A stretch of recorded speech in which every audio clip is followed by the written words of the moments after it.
மாவட்டம் மோகனூரில் இந்து அறநிலைத்துறைக்குட்பட்ட அருள்மிகு மதுகரவேணி அம்பாள் சமேத அருள்மிகு அசல் தீபேஸ்வரர் ஆலய மகா கும்பாபிஷேக விழா கடந்த 17ஆம் தேதியன்று விநாயகர் வழிபாடுடன் துவங்கியது.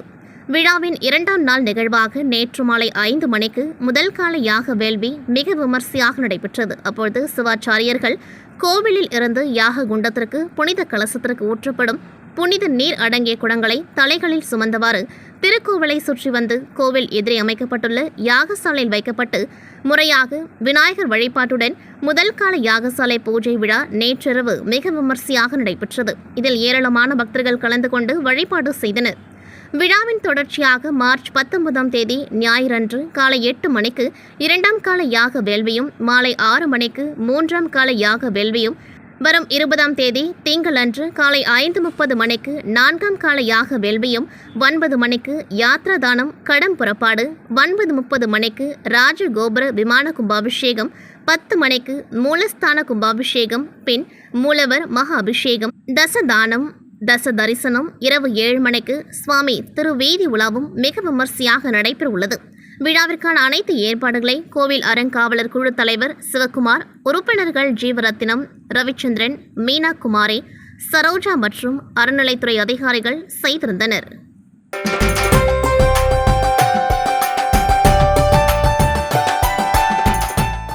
நாமக்கல் மோகனூரில் பிரசித்தி பெற்ற மகா மாரியம்மன் கோவில் உள்ளது. இக்கோவிலில் ஆண்டுதோறும் சித்திரை மாதகுண்டம் திருவிழா வெகு விமர்சையாக நடக்கிறது. அதன்படி இந்த ஆண்டு விழா ஏப்ரல் 13ஆம் தேதி இரவு 9 மணிக்கு காப்பு கட்டி கம்பம் ஊன்றி விழா தொடங்கியது. பின்னர் தினம்தோறும் பக்தர்கள் மாரியம்மனை வழிபாடு செய்த வண்ணம் வருகின்றனர். அதன் தொடர்ச்சியாக நேற்றிரவு மோகனூர் அருள்மிகு ஸ்ரீ மாரியம்மன் கூழ் வழங்கும் விழா குழுவின் சார்பில் 20ஆம் ஆண்டாக சிறப்பாக அபிஷேகம் நடைபெற்று பின்னர் சந்தன காப்பு சிறப்பு அலங்காரத்தில் பக்தர்களுக்கு மகா மாரியம்மன் காட்சியளித்தார். அப்பொழுது பஞ்ச தீபம் மகா தீபம் காண்பிக்கப்பட்டது. இதில் ஏராளமான பக்தர்கள் இன்று வழிபாடு செய்தனர். பின்னர் அன்னதான நிகழ்வு நடைபெற்றது.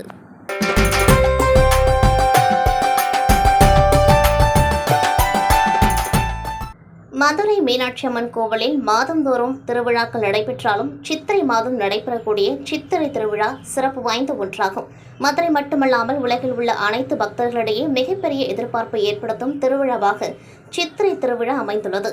மீனாட்சி அம்மன் கோவில் சித்திரை திருவிழா ஏப்ரல் 18 முதல் 30 வரை 13 நாட்கள் கொண்டாடப்படும் நிலையில் இன்று காலை மிதுன லக்னத்தில் சித்திரை திருவிழா கொடியேற்ற நிகழ்வு கோலாகலமாக நடைபெற்றது. கோவில் கம்பத்தடி மண்டபத்தின் அருகே உள்ள தங்க முலாம் பூசப்பட்ட கொடிமரத்தில் தர்ப்பை பொருட்களால் அலங்கரிக்கப்பட்டு வெண்பட்டுகள் சுற்றப்பட்டு சிறப்பு பூஜைகள் செய்யப்பட்டது. சிவாச்சாரியர்கள் வேத மந்திரங்கள் முழங்க மங்கள வாத்தியங்கள் இசைக்க தங்க கொடிமரத்தில் சித்திரை திருவிழா உற்சவ கொடியேற்றம் விமர்சையாக நடைபெற்றது. முன்னதாக கொடிமரத்தின் முன்பாக மீனாட்சி அம்மனும் சுந்தரேஸ்வரர் பிரிய விடையுடனும் எழுந்தருளி பக்தர்களுக்கு அருள் பாலித்தனர். பின்னர் சுவாமிக்கும் அம்மனுக்கும் பல்வேறு விதமான தீப ஆராதனைகள் காண்பிக்கப்பட்டது. இதனைத் தொடர்ந்து தினமும் காலை மாலை மீனாட்சி சுந்தரேஸ்வரர் பரிவார மூர்த்திகளுடன் கோவிலிலிருந்து புறப்பட்டு 4 மாசி வீதிகளிலும் பல்வேறு வாகனங்களில் வீதி உலா வந்து பக்தர்களுக்கு அருள் பாலிக்கின்றனர். ஏப்ரல் 26ஆம் தேதி மீனாட்சி அம்மன் பட்டாபிஷேகம், 27ஆம் தேதி திக் விஜயமும் விழாவின் சிகர நிகழ்ச்சியாக 28ஆம் தேதி மீனாட்சி சுந்தரேஸ்வரர் திருக்கல்யாணமும், 29ஆம் தேதி மீனாட்சி சுந்தரேஸ்வரர் திருத்தேரோட்டமும் நடைபெறுகின்றது. 29ஆம் தேதி மீனாட்சி சுந்தரேஸ்வரர் திருத்தேரோட்டமும் நடைபெறுகின்றது. ஏப்ரல் 30 மீனாட்சி சுந்தரேஸ்வரர் சித்திரை திருவிழா தீர்த்தவாரியுடன் நிறைவு பெறுகின்றது. கள்ளழகர் கோவில் சித்திரை திருவிழா ஏப்ரல் 27 முதல் மே 6 வரை 10 நாட்கள் திருவிழாவாக நடைபெறுகின்றது. ஏப்ரல் 29ஆம் தேதி மாலை 6:15 மணியளவில் கள்ளழகர் மலையிலிருந்து மதுரையை நோக்கி புறப்படுகின்றார். ஏப்ரல் 30ஆம் தேதி காலை 3 மாவடியில் கள்ளழகருக்கு எதிர்சேவை நிகழ்வு நடைபெறுகின்றது. மே 1ஆம் தேதி அதிகாலை 5:35 மணியிலிருந்து 5:55 மணிக்குள் சித்திரை திருவிழாவில் சிகர நிகழ்வான கள்ளழகர் வைகையாற்றில் எழுந்தருளும் நிகழ்வு நடைபெறுகின்றது. அதனைத் தொடர்ந்து ராமராயர் மண்டபத்தில் தண்ணீர் பீச்சும் நிகழ்வு நடைபெறுகின்றது. மே 2ஆம் தேதி தேனூர் மண்டபத்தில் கருட வாகனத்தில் எழுந்தருளும் கள்ளழகர் மண்டூக முனிவருக்கு சாப விமோச்சனம் அளிக்கின்றார். அதனைத் தொடர்ந்து ராமராயர் மண்டபத்தில் விடிய விடிய கள்ளழகர் தசாவதாரத்தில் எழுந்தருளி பக்தர்களுக்கு அருள் பாலிக்கின்றார். மே 3ஆம் தேதி மோகினி அவதாரத்தில் எழுந்தருளும் கள்ளழகர் பிற்பகல் ராஜாங்க அலங்காரத்தில் எழுந்தருளி மன்னர் சேதுபதி மண்டபத்திற்கு புறப்படுகின்றார். மே 4ஆம் தேதி அதிகாலை பூப்பள்ளக்கில் எழுந்தருளும் கள்ளழகர் மலையை நோக்கி புறப்படுகின்றார். மே 5ஆம் தேதி காலை 10:40 மணி முதல் 11:10 மணிக்குள் கள்ளழகர் மலைக்கு வந்தடைகின்றார்.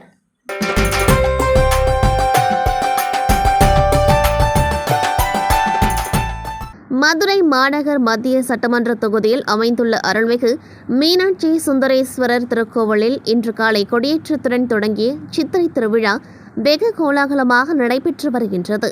இந்த நிலையில் மாலை 7 மணிக்கு மேல் கோவிலிலிருந்து சுவாமி அம்பாள் கற்பக விருட்சகம் சிம்ம வாகனத்தில் 4 மாசி வீதிகளிலும் திருவீதியுலா வந்தனர். இதில் ஏராளமான பொதுமக்கள் தங்களது குழந்தைகளுக்கு மீனாட்சி அம்மன், சிவன் மற்றும் பல்வேறு கடவுள்கள் வேடமணிந்து தங்களது நேர்த்திக் கடனை செலுத்திக் கொண்டார்கள்.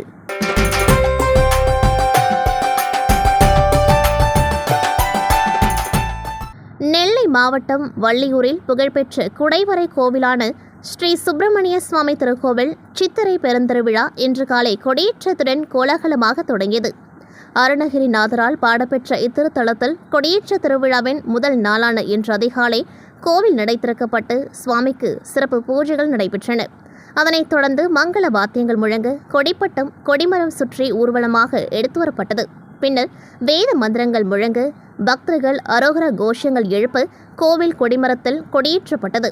தொடர்ந்து கொடிமரத்திற்கு பால், தயிர், சந்தனம், இளநீர், பன்னீர் உள்ளிட்ட நவ திரவியங்களால் சிறப்பு அபிஷேகங்கள் செய்யப்பட்டு அலங்கார தீப ஆராதனை காண்பிக்கப்பட்டது. இதில் திரளான பக்தர்கள் கலந்து கொண்டு முருகப்பெருமானை தரிசித்தனர். 10 நாட்கள் நடைபெறும் சித்திரை திருவிழாவில் தினமும் மாலை சுவாமியும் அம்பாளும் மயில், சிம்மம் என பல்வேறு வாகனங்களில் எழுந்தருளி வீதி உலா வந்து பக்தர்களுக்கு அருள் பாலிக்கின்றனர். விழாவின் முக்கிய நிகழ்வான திருத்தேரோட்டம் வரும் ஏப்ரல் 26ஆம் தேதி நடைபெற உள்ளது. திருவிழா ஏற்பாடுகளை மண்டக படைத்தாரர்களும் இந்து சமய அறநிலைத்துறையினரும் செய்துள்ளனர்.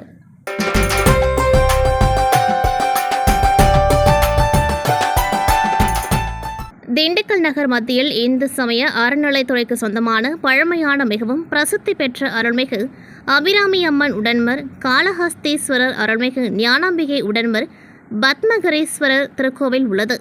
இங்கு ஒவ்வொரு வருடமும் 12ஆம் நாள் சித்திரை திருவிழா மிக விமர்சையாக நடைபெறுவது வழக்கம். அதன்படி 19ஆம் தேதியன்று கொடியேற்றத்துடன் துவங்கியது. முன்னதாக கணபதி ஹோமம், லக்ஷ்மி ஹோமம், ரிஷப ஹோமம், ஹெரி ஹோமம் உட்பட பல்வேறு ஹோமங்கள் செய்யப்பட்டது. இதனையடுத்து கோவிலில் உள்ள கொடிமரத்திற்கு பால், சந்தனம், தயிர், மஞ்சள், திருமஞ்சனம் உட்பட 16 வகையான அபிஷேகங்கள் மற்றும் சிறப்பு பூஜைகள் நடைபெற்றது. இதைத் தொடர்ந்து நந்தி பகவான் மற்றும் வேல் பொறித்த கொடியினை மேளதாளங்கள், வாத்தியங்கள் முழங்கு பத்மகிரீஸ்வரர் அபிராமியம்மன் முன்னிலையில் கொடியேற்றப்பட்டது. இன்று தொடங்கிய சித்திரை திருவிழாவானது தொடர்ந்து 12 நாட்கள் நடைபெறும். ஒவ்வொரு நாளும் நந்திகேஸ்வரர் வாகனம், கற்ப விருச்சக வாகனம், பூத வாகனம், யானை வாகனம், யாழி வாகனம், ரிஷப வாகனம், கைலாய வாகனம், குதிரை வாகனம் உட்பட பல்வேறு வாகனங்களில் அபிராமியம்மன், பத்மகிரீஸ்வரர் எழுந்தருளி கிழக்கு, மேற்கு, வடக்கு, தெற்கு ஆகிய 4 ரத வீதிகளில் உலா வந்து வழிநெடுக்கிலும் பக்தர்களுக்கு நாள்தோறும் அருள்பாலிப்பார்கள். இதனைத் தொடர்ந்து 10ஆம் நாளான 28ஆம் தேதி காலை திருக்கல்யாண வைபவம், அதனைத் தொடர்ந்து 29ஆம் தேதி மாலை திரு தேரோட்டமும், 30ஆம் தேதி தீர்த்தவாரியும் நடைபெற உள்ளது. தொடர்ந்து சித்ரா பௌர்ணமியை ஒட்டி அபிராமியம்மன் திருக்கோவில் வளாகத்தில் 3006 பெண்கள் பங்கு பெறும் பிரம்மாண்ட விளக்கு பூஜை மற்றும் கிரிவலம் நடைபெற உள்ளது. கொடியேற்ற நிகழ்ச்சியில் 1 டன் பூக்கள் மற்றும் பழங்களால் தோரணம் மற்றும் பந்தல் அமைத்து சிறப்பு அலங்காரம் செய்யப்பட்டிருந்தது. இந்த கொடியேற்ற வைபவத்தில் கோவில் செயல் அலுவலர் சுரேஷ் கண்ணன், அபிராமியம்மன் திருக்கோவில் முன்னாள் அறங்காவலர் குழு சுந்தர்ராஜன், வீரகுமார், சண்முகவேல், மலைசாமி மற்றும் முக்கிய பிரமுகர்கள், பெண்கள் உட்பட 300க்கும் மேற்பட்ட பக்தர்கள் கோவிலுக்கு வருகை தந்து அபிராமியம்மன், பத்மகிரீஸ்வரர் அருள் பெற்று சென்றனர்.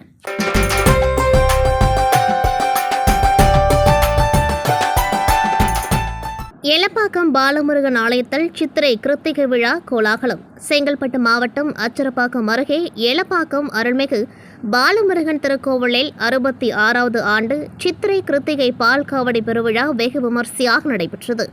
எலப்பாக்கம் அருள்மிகு பாலமுருகன் திருக்கோவிலில் சித்திரை கிருத்திகை பெருவிழாவை ஒட்டி பாலமுருகனுக்கு சிறப்பு அபிஷேக அலங்காரம் ஆராதனைகள் நடைபெற்றது.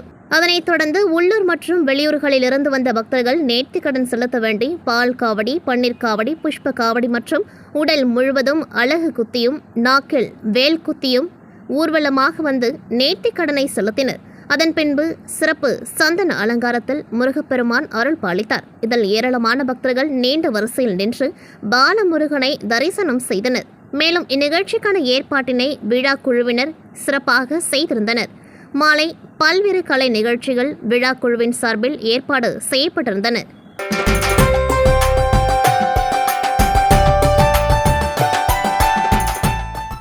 மாவட்டம் மதுராந்தகம் அடுத்த பாக்கம் கிராமத்தில் எழுந்தருளியுள்ள அருள்மிகு வள்ளி தெய்வானை சமேத சுப்பிரமணிய சுவாமி திருக்கோவில் சித்திரை கிருத்திகை பெருவிழா வெகு விமர்சையாக நடைபெற்றது.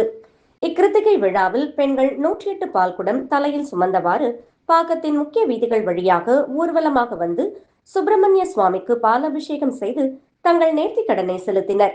பின்பு தீபாராதனை காண்பிக்கப்பட்டது. இவ்விழாவில் ஏராளமான பக்தர்கள் கலந்து கொண்டு சுவாமி தரிசனம் செய்தனர்.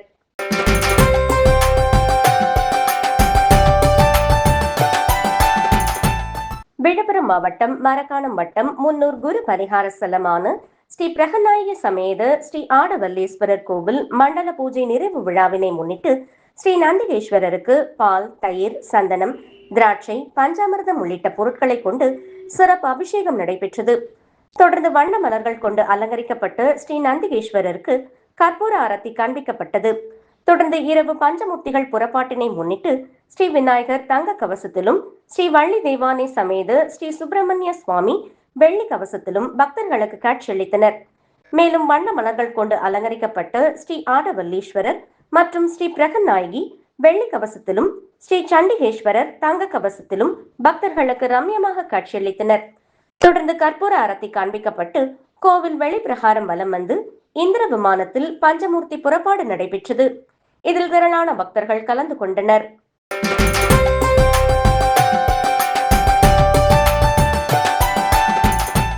விழுப்புரம் மாவட்டம் திண்டிவனம் வட்டம் ஆல கிராமம் ஸ்ரீ திரிபுர சுந்தரி சமேத ஸ்ரீ யமதண்டீஸ்வரர் ஆலய ஆண்டு விழாவினை முன்னிட்டு காலை பூஜையுடன் இனிதே விழா ஆரம்பமாயின.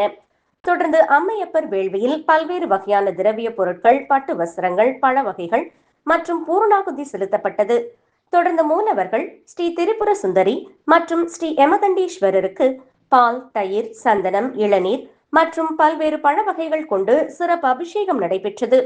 தொடர்ந்து வண்ண மலர்கள் கொண்டு அலங்கரிக்கப்பட்டு ஸ்ரீ திரிபுர சுந்தரி மற்றும் ஸ்ரீ யமதண்டீஸ்வரருக்கு பஞ்சமுக தீபாராதனை, கற்பூர ஆரத்தி காண்பிக்கப்பட்டது. இதில் திரளான பக்தர்கள் கலந்து கொண்டனர்.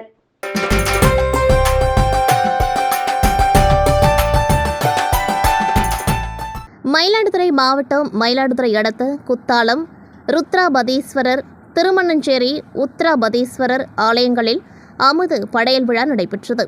சிவன் பிச்சாண்டவர் ரூபத்தில் ஒரு இல்லம் சென்று பிள்ளை கறி கேட்டதால் தன் ஒரே மகனையே அறுத்து கறி சமைத்து அவரை உணவருந்து அழைத்தபொழுது குழந்தை இல்லா வீட்டில் உணவருந்த மாட்டேன் என பிச்சாண்டவர் கூறும்பொழுது, என் மகனை என் கையால் அறுத்து தான் உணவு சமைத்துள்ளேன் சுவாமி என கூறிய பொழுது, மகனை கூப்பிடுங்கள் வருவான் என கூறிய பொழுது, சீராளா என மகனை அழைத்த பொழுது மகன் உயிருடன் வந்ததாக ஐதீகம். அதன்படி 2 இடங்களிலும் அமுது படையல் செய்து குழந்தை இல்லா தம்பதியருக்கு அன்னம் வழங்கும் நிகழ்வு நடைபெற்றது.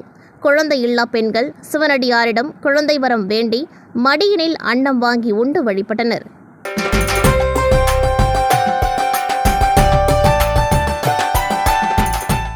கடலூர் மாவட்டம் மேல் புவனகிரி ஆதிவராகநத்தம் பகுதியில் அமைந்துள்ள ஸ்ரீ வெற்றி வேலாயுத சுவாமி ஆலயத்தில் சித்திரை மாத கிருத்திகை தினத்தை முன்னிட்டு ஆலயத்தில் திருத்தேர் உற்சவம் விமர்சையாக நடைபெற்றது. ஆலயத்தில் உள்ள ஸ்ரீ வள்ளி தெய்வானை சமேத ஸ்ரீ வெற்றி வேலாயுத சுவாமி சிறப்பு அலங்காரத்தில் காட்சியளித்து திருத்தேரில் அமர்ந்தார். பின்னர் மகா தீப ஆராதனை காண்பிக்கப்பட்டு வெற்றிவேல் முருகனுக்கு அரோகரா என்ற பக்தி கோஷம் முழங்க பக்தர்கள் தேரை வடம் பிடித்தெழுத்து ஆலய உட்பிரகாரத்தில் வலம் வந்தனர். முன்னதாக ஆலயத்தில் உள்ள மூலவருக்கு சிறப்பு வழிபாடு நடைபெற்றது. இதில் திரளான பக்தர்கள் பங்கேற்று சுவாமியை தரிசித்து பிரசாதம் பெற்று சென்றனர். தொடர்ந்து பக்தர்களுக்கு ஆலய அருட்பிரசாதம் மற்றும் அன்னதானம் வழங்கப்பட்டது.